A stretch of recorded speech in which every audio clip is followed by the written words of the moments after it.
So, spectroscopy is basically a branch of science that deals with the study of interaction of electromagnetic wave and matter. इसके बारे में सारी की सारी detail last lecture में मैंने आपको बताई थी. हमारे पास जो स्पेक्ट्रोस्कोपी है, it is a powerful tool use for the study of atomic and molecular structure and is use in analysis of a wide range of samples. कि जब भी हम कोई भी इलेक्ट्रोमैग्नेटिक रेडिएशन, हाँ ये सिर्फ लाइट नहीं है, दीज आर इलेक्ट्रोमैग्नेटिक रेडिएशन, ये जब किसी सैंपल के ऊपर फॉल करती हैं तो उस सैंपल के बारे में डिफरेंट जो इन्फॉर्मेशन है वो लेके निकलती हैं. That depends upon the energy of radiation, कि वो कितना उस सैंपल में अब्जॉर्ब हो सकती हैं या अमिट कर सकती हैं. तो वो बताएगा, वो रेडिएशन जब डिटेक्टर के पास पहुंचेगी तो वो अब पहले जैसी नहीं होगी, उसकी नेचर थोड़ी बहुत चेंज हो चुकी होगी ड्यू टू सैंपल.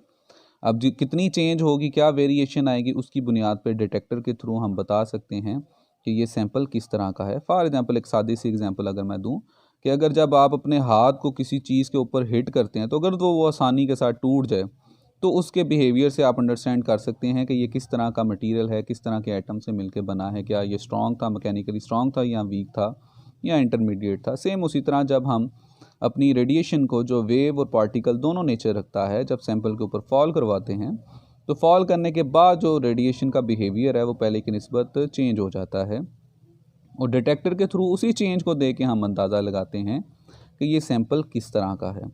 तो जब हमारे पास कोई भी रेडिएशन सैंपल के ऊपर फॉल करेगी तो दो तरह के प्रिंसिपल हो सकते हैं, दो तरह के बिहेवियर हैं जिनको हम स्टडी करके डिटेक्टर के थ्रू उस सैंपल को आइडेंटिफाई कर सकते हैं.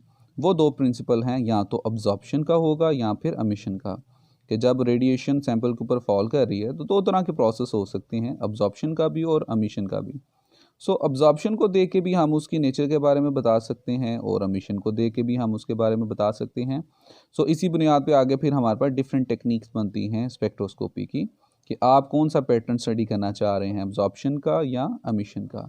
सो इसको थोड़ा बहुत हम डिटेल से देखते हैं कि what is the difference between these two. So जैसे कि हमने लास्ट लेक्चर में डिटेल से इसको अंडरस्टैंड किया कि जब भी हमारे पास कोई भी रेडिएशन जो है, वेव जो है, वो एक एटम पे आके, सैंपल के एटम को आके हिट करेगी, तो उसमें जो इलेक्ट्रॉन मौजूद हैं वो उस एनर्जी को अब्जॉर्ब करेंगे और क्वांटाइज मैनर में अब्जॉर्ब करेंगे, और अब्जॉर्ब करने के बाद एक हार्ड स्टेट में लेवल पे पहुंचेंगे.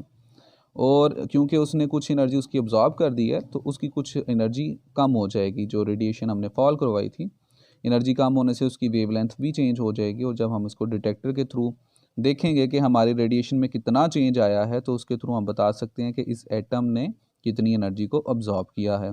अब कितनी एनर्जी को अब्जॉर्ब किया है, that will give the information about the energy level of that particular atom.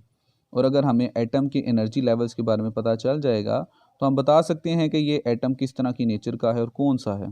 तो अगर हमें सैंपल के एटम के बारे में पता चल जाए तो दैट मीन हमें उसके बारे में कंप्लीट डिटेल मिल जाएगी. So that is the first principle, that is absorption, जहाँ पे इलेक्ट्रॉन एक इलेक्ट्रोमैग्नेटिक रेडिएशन को अब्जॉर्ब करता है और लोअर स्टेट से हायर स्टेट में चला जाता है. जबकि दूसरा हमारे पास है एमिशन का प्रोसेस, कि जब रेडिएशन उस मटेरियल पे जाती है तो उसका कोई इलेक्ट्रॉन जो है वो उसकी एनर्जी को अब्जॉर्ब करने के बाद, हाईली एनर्जेटिक होने के बाद, ऑलरेडी एक्साइटेड स्टेट में है, और वहाँ से अब उसने एनर्जी जो उसके पास है वो उसको संभाल नहीं सका और उसने सारी की सारी एनर्जी को अमिट कर दिया. आप देख सकते हैं कि इंसिडेंट हमारे पास जो रेडिएशन थी और हमारे पास अमिटेड जो रेडिएशन है, दोनों की एनर्जी में डिफरेंस है. अमिटेड रेडिएशन की जो वेवलेंथ है वो मज़ीद कम हो गई है, मतलब इसकी एनर्जी ज़्यादा हो गई है. तो अब क्योंकि इलेक्ट्रॉन ने अपनी भी एनर्जी जो है इसको दे दी है और वो एमिट कर दी है, जिसकी वजह से हमारे पास जो अब एमिटेड रेडिएशन है उसकी वेवलेंथ चेंज हो गई है, एनर्जी भी चेंज हो गई है. अब जब ये रेडिएशन जाके डिटेक्टर को मिलेगी तो वो बताएगी कि हमारे पास इस रेडिएशन में कितना चेंज है, इंसिडेंट और एमिटेड रेडिएशन में कितना चेंज है.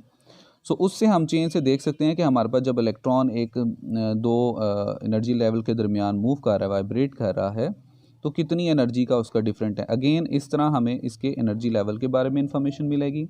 अगर हमें एटम के एनर्जी लेवल के बारे में पता चलेगा तो दैट्स मीन हमें एटम की पूरी डिटेल मिल जाएगी. सो उससे हम अंदाज़ा लगा सकते हैं कि हमारे पास जो सैंपल है वो किस नेचर का है. तो अब्जॉर्प्शन और एमिशन दोनों प्रोसेस के थ्रू हमारे पास इंसिडेंट और एमिटेड रेडिएशन में कितना चेंज आ रहा है वो डिटेक्टर के थ्रू हम देख के डिफरेंट प्लॉट ग्राफ जो है वो प्लॉट कर सकते हैं. इंसिडेंट और एमिटेड रेडिएशन की इंटेंसिटी और वेवलेंथ के दौरान कि जो एमिटेड रेडिएशन है उसकी वेवलेंथ में कितना चेंज आ रहा है। सो उस चेंज से हम बता सकते हैं कि कोई पर्टिकुलर एटम की जो एनर्जी लेवल हैं वो किस तरह के हैं, और अगर हमें एटम की इन्फॉर्मेशन मिल जाए तो हमें पूरे के पूरे सैंपल की इन्फॉर्मेशन पता चल जाएगी। हमारे पास जो स्पेक्ट्रोस्कोपी के प्रिंसिपल हैं जिसकी बुनियाद पे वो काम करता है, जिसकी बुनियाद पे हम इसको इस्तेमाल करते हैं और इन्फॉर्मेशन एक्सट्रैक्ट करते हैं, वो दो हैं। Number 1 is absorption spectroscopy and number 2 is emission spectroscopy. अपने नाम से ज़ाहिर है कि अब्जॉर्प्शन स्पेक्ट्रोस्कोपी में हम देखेंगे कि किस तरह से हमारे पास जो सैंपल है वो एनर्जी को अब्जॉर्ब कर रहा है और इंसिडेंट और एमिटेड जो हमारे पास रेडिएशन है उसकी वेवलेंथ में चेंज आ रहा है। So an analytical technique which concern with the measurement of absorption of electromagnetic radiation, इसमें हम डिफरेंट रेंज की ultraviolet, visible light, infrared red को भी यूज़ करते हैं। और हम कौन सी इंसिडेंट रे यूज़ करेंगे, लाजमी नहीं है कि हम सारी की सारी इंफ्रारेड हम सारी की सारी इलेक्ट्रोमैग्नेटिक रेज को यूज़ करें। हम एक पर्टिकुलर पोर्शन जो है वो यूज़ कर सकते हैं उसका, दैट इज़ अल्ट्रावायलेट यूज़ कर लें, विजिबल का कर लें, इंफ्रारेड रेड का कर लें, और इसी बुनियाद पे हम फिर उनको नाम देते हैं। अगर अल्ट्रावायलेट यूज़ कर रहे हैं रेडिएशन तो हम उनको अल्ट्रावायलेट स्पेक्ट्रोस्कोपी बोलेंगे, और अगर आईआर यूज़ कर रहे हैं तो फिर हम उसको आईआर स्पेक्ट्रोस्कोपी बोलेंगे। और चाहे अब्जॉर्प्शन की बजाय अगर एमिशन हो रहा के बुनियाद पे चलेगा तो हम उसको एमिशन स्पेक्ट्रोस्कोपी बोलेंगे। और इन प्रिंसिपल की बुनियाद पे हमारे पास दो तरह की टाइप्स बनती हैं स्पेक्ट्रोस्कोपी की। एक को बोलते हैं एटॉमिक स्पेक्ट्रोस्कोपी और एक को बोलते हैं मॉलिक्यूलर स्पेक्ट्रोस्कोपी। अब अपने नाम से ज़ाहिर है कि एटॉमिक स्पेक्ट्रोस्कोपी में हमारे पास जो रेडिएशन होगी वो हाईली एनर्जेटिक होगी, इतनी एनर्जेटिक होगी कि वो एटम के जो हमारे पास सैंपल है उसके एटॉमिक लेवल तक पेनिट्रेट कर सकती है और वहाँ से फिर वापस आएगी। अब जितना ज़्यादा वो डीप जाके वापस आएगी उतनी ज़्यादा डिटेल हमें उसकी मिलेगी। सो एटॉमिक स्पेक्ट्रोस्कोपी में हमारे पास सैंपल की एटॉमिक अरेंजमेंट तक, एटॉमिक स्ट्रक्चर के बारे में भी हमें उसके बारे में इंफॉर्मेशन मिलती है। So this spectroscopy concerned with the interaction of electromagnetic radiation with atoms which are commonly in the lowest energy state, कि हमारे पास जो लोएस्ट एनर्जी स्टेट तक के जो हमारे पास एटम है ये रेडिएशन वहाँ तक जाती हैं, और डेफिनेटली हम इसमें जो इलेक्ट्रोमैग्नेटिक रेडिएशन यूज़ करेंगे वो हाईली एनर्जेटिक होंगी जो इतना ज़्यादा सैंपल के अंदर पेनिट्रेट कर सकें। इसकी सादी सी एग्जांपल आप इसी तरह अंडरस्टैंड कर सकते हैं कि जो विजिबल लाइट है हम एक दूसरे को देखते हैं, हम एक दूसरे का ज़ाहिर देख सकते हैं, क्योंकि विजिबल लाइट की जो एनर्जी है इतनी ज़्यादा नहीं है कि वो बॉडी के अंदर तक पेनिट्रेट कर सकें। लेकिन जब उसी इंसान के लिए हम एक्स-रे को यूज़ करते हैं तो हमें उसकी हड्डियों तक की इन्फॉर्मेशन भी मिलती है, क्योंकि जो एक्स-रे हैं उसकी एनर्जी विजिबल लाइट्स के निस्बत बहुत ज़्यादा है। तो जब वो उस पर्सन के ऊपर फॉल करेगी तो उसके बोन्स तक वो पेनिट्रेट करेगी और वहाँ से फिर वो जब वापस आएगी तो क्योंकि हमें पता है कि कोई भी लाइट हो तो वो सोर्स ऑफ इन्फॉर्मेशन होती है, फ़र्क सिर्फ इससे पड़ता है कि वो कितना डीप बॉडी में जाके वहाँ से रिफ्लेक्ट होके वापस आपकी आंखों तक आ रही है। तो एक्सरे की हमारे पास एनर्जी ज़्यादा है, तो जब वो बॉडी में जाएगी, सैंपल में जाएगी तो वो बॉडी के ज़्यादा डीप जाएगी और वहाँ से जब वापस आएगी तो उसकी ज़्यादा डिटेल से इन्फॉर्मेशन लेके आएगी। सो यही फ़र्क है एटॉमिक स्पेक्ट्रोस्कोपी और मॉलिक्यूलर स्पेक्ट्रोस्कोपी में। एटॉमिक स्पेक्ट्रोस्कोपी हमें एटॉमिक स्ट्रक्चर के बारे में बताएगा और इसमें जो हम इलेक्ट्रोमैग्नेटिक रेडिएशन यूज़ करेंगे वो हाईली एनर्जेटिक होंगी, जबकि मॉलिक्यूलर स्पेक्ट्रोस्कोपी हमें किसी भी सैंपल के मॉलिक्यूलर अरेंजमेंट तक बताता है, मॉलिक्यूल्स की डिटेल बताता है। इससे ज़्यादा ये डिटेल नहीं बताता, और ये इंपॉर्टेंट होती है जब भी हमने किसी भी स्ट्रक्चर के मॉलिक्यूल्स की अरेंजमेंट देखना हो। और इसमें डेफिनेटली हम जो इलेक्ट्रोमैग्नेटिक रेडिएशन यूज़ करेंगे वो एटॉमिक स्पेक्ट्रोस्कोपी की निस्बत थोड़ी बहुत लो एनर्जी की होंगी। So molecular spectroscopy is in which we deal with the interaction of electromagnetic radiation with the molecules.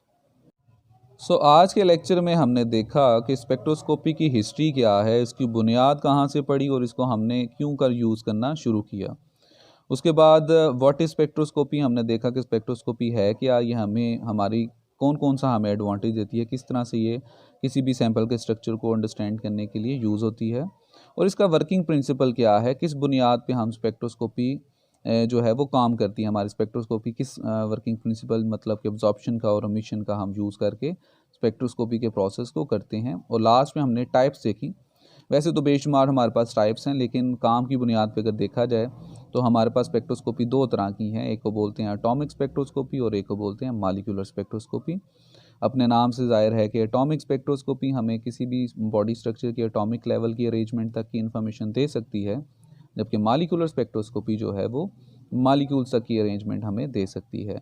Working principle सबका सेम है, दैट इज़ या अब्जॉर्प्शन होगा या एमिशन का प्रोसेस होगा। सो इस बुनियाद पे हम स्पेक्ट्रोस्कोपी को यूज़ करते हैं।